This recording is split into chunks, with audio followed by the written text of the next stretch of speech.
పెద్దపల్లి 10 వార్డులో నిరుపేద ముస్లిం కుటుంబాలకు పిఆర్ ఫౌండేషన్ అధ్యక్షులు పెగడ రమేష్ యాదవ్ నిత్యావసర సరుకులను అందజేశారు. రంజాన్ మాసంలో నెల రోజుల పాటు ముస్లిం ఉపవాస దీక్ష చేసి భక్త ప్రవర్తనలతో అల్లాను కొలుస్తారని రమేష్ యాదవ్ అన్నారు. ఇప్పటి నుండి ప్రతి ఏటా నిరుపేదలకు పిఆర్ ఫౌండేషన్ అండగా ఉంటుందని చెప్పారు. ఈ కార్యక్రమంలో మైనారిటీ నాయకులు ఫైన్స్ అన్వర్, రబ్బానీ, రియాజ్, మున్వర్ పాల్గొన్నారు.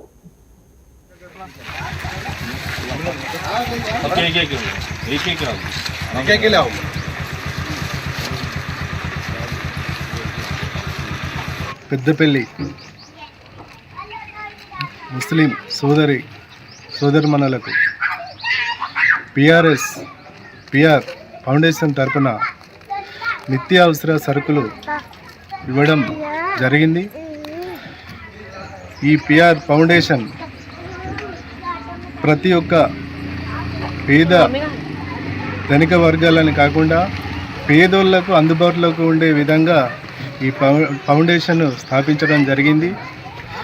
ఈ ఫౌండేషన్ ద్వారా పేదవాళ్ళను గుర్తించి వాళ్లకు సహాయ సహకారాలు అందిస్తామని తెలియజేస్తూ, మరి ఇది ఎంతో పవిత్రమైన రంజాన్ పండుగ. ముస్లింలు ఎంతో కఠోర దీక్షతో ఉపవాసాలు ఉంటూ ఈ రంజాన్ను జరుపుకోవడం జరుగుతుంది. అందరూ కలిసికట్టుగా ఆనందంగా జరుపుకోవాలని తెలియజేస్తున్నారు.